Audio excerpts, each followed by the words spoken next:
When the first rays of the sun bathed the village rice fields in golden light, Rahim's day would begin. The small village was called Nilpur, where a dense green forest stood by the riverbank, and a few mud houses were scattered among fields and farmlands. The air carried the scent of ripening rice, and from afar came the echo of the village mosque's call to prayer. Rahim's house stood at one corner of the village, under the shade of an old mango tree. His father, Abdul, was a simple farmer, working in the fields all day and sleeping at night with a tired body. His mother, Fatima, managed the household and took care of Rahim's younger siblings. But Rahim, the eldest son, was only 25 years old, yet there was a strange restlessness in his eyes. Rahim's life was filled with waste and confusion. He went to the fields every morning, but his mind wandered elsewhere. As he planted rice seedlings with a hoe in his hand, he often thought, "What kind of life is this? Just working all day to survive? I am only a small being, why so much struggle?" A storm raged inside his mind. Most of the time, he felt there was nothing meaningful to do. After returning from the fields, he would sit under the mango tree in the afternoon, staring at the sky. In the evenings, he went to the village tea stall and chatted with friends. But the conversations were meaningless. Gossip, mockery, and idle laughter. At night, lying on his bed, anxiety would consume him. What will happen tomorrow? The day after? Will life just pass like this? Sleep avoided his eyes, and his heart felt empty. One morning, as Rahim was heading to the fields, a murmur spread through the village. "A saint has arrived," a wise man from far away.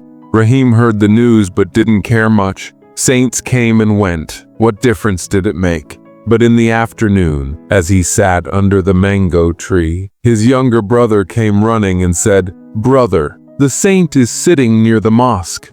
People say he answers all the questions of life. Let's go!" Something stirred inside Rahim. His heart was restless. Perhaps this saint had something to say. He stood up, brushed the dust off his clothes, and walked toward the mosque with his brother. Under a banyan tree beside the mosque sat the saint, around 70 years old, with a long white beard, wearing a white dhoti and shawl. His eyes were calm, deep like an ocean. Villagers surrounded him, some asking questions, others listening silently. The air carried a gentle fragrance, perhaps of flowers. Rahim stood at the back and listened. The saint said, "Life is like a flowing river, but we keep throwing stones into it, creating unnecessary obstacles. Stop wasting your life, and you'll see how beautiful it becomes."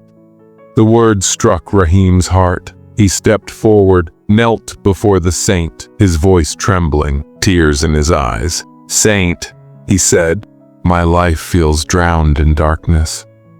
We work hard all day, yet our hearts find no peace. Most of the time, there's nothing meaningful to do. I worry constantly about the future. I'm just a small being, what can I really do? Overthinking has exhausted me. Please tell me, what should I do?"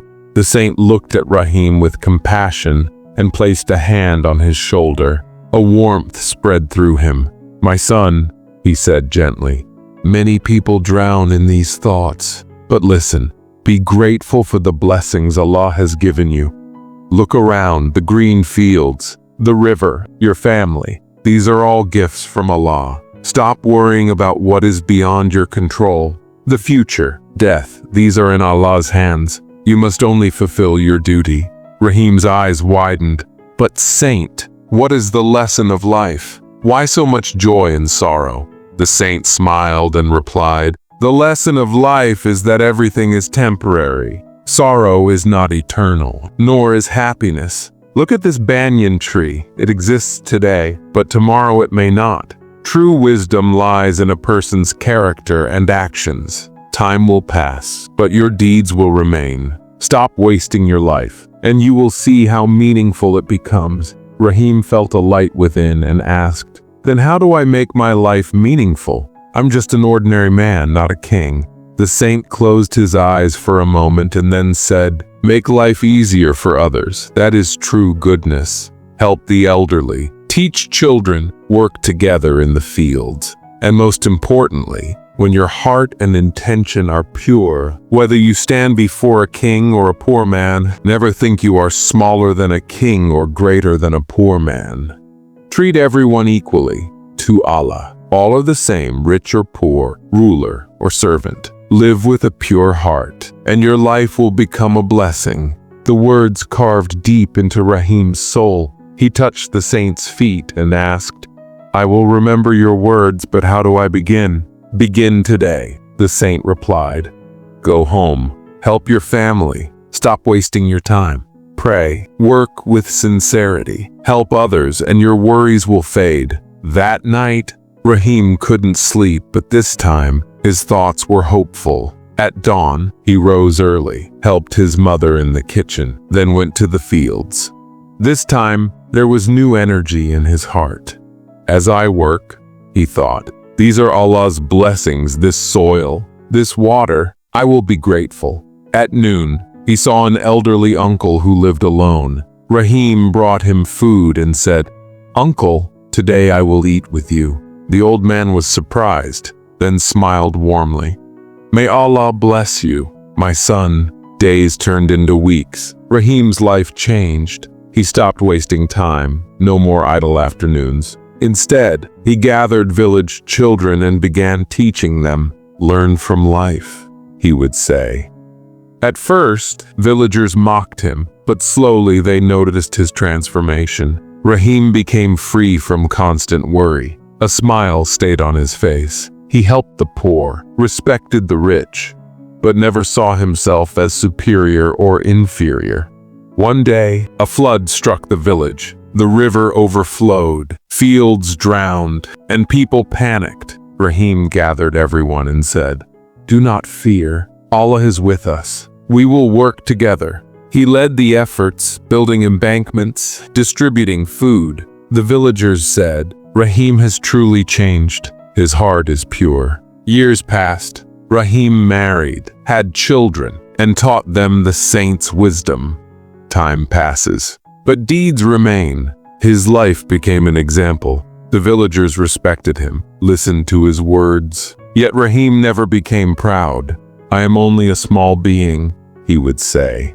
"All is Allah's gift." Many years later, Rahim grew old. One morning, lying on his bed, he looked at the sky and thought, life was beautiful.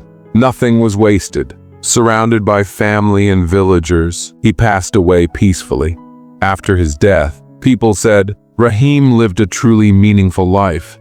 He taught us that with a pure heart, every moment becomes a blessing. Village children listened to his story and dreamed, we will be like him. From this story, we learn, life is not meant to be wasted, but filled with gratitude, good deeds, and pure intentions. May Allah grant us all this strength. The banyan tree in the village still stands today, guarding Rahim's memory. In Nilpur village, people still say, the journey of a pure heart never truly ends.